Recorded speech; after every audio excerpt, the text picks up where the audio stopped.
तर उपमुख्यमंत्री एकनाथ शिंदे उद्या सिंधुदुर्ग दौऱ्यावर येणार आहेत। जिल्हा परिषद पंचायत समिती निवडणूक प्रचारासाठी उद्या शिंदे यांची कुडाळमध्ये जाहीर प्रचार सभा होणार आहे। आमदार निलेश राणे यांनी ही माहिती दिली आहे। कुडाळ येथील सभास्थळाची पाहणी केल्यानंतर निलेश राणे यांनी ही माहिती दिली आहे।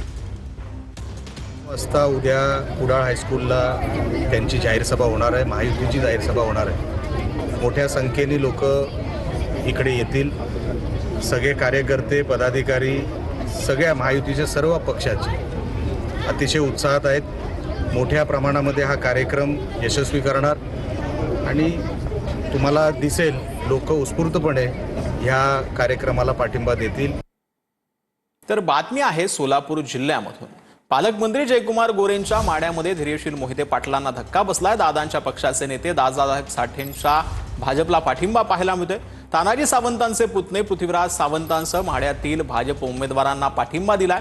खासदार आणि आमदारांना उमेदवारी डावलल्यानं दादासाहेब साठे नाराज आहेत।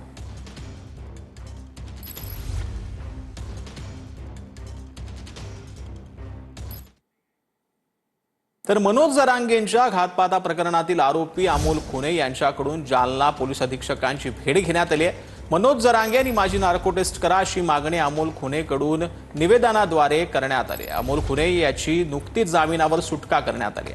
मनोज जरांगे यांच्या आंदोलनातलं सगळं मला माहिती आहे, योग्य वेळी सर्व काही बाहेर काढणार असा इशारा आहे खुने यांनी दिला।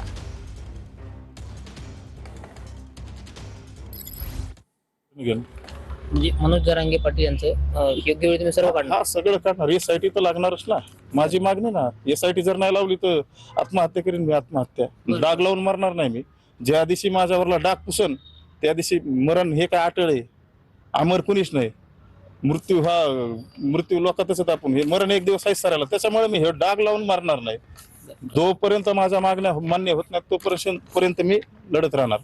हे कागद हा याच्यासाठी की मी डायरेक्ट नार्को टेस्ट एसआयटी चौकशी त्यांची आणि माझी होवा ह्याच्यासाठी अर्ज केला।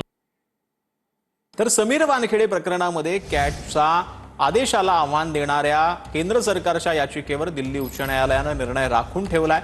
कॅटनं IRS अधिकारी समीर वानखेडे यांच्या विरुद्धची अनुशासनात्मक कारवाई जी आहे ती आता रद्द केली होती। कॉर्डेलिया क्रूज ड्रग्ज प्रकरणानंतर समीर वानखेडेंवर कारवाई जी आहे ती झालेली होती।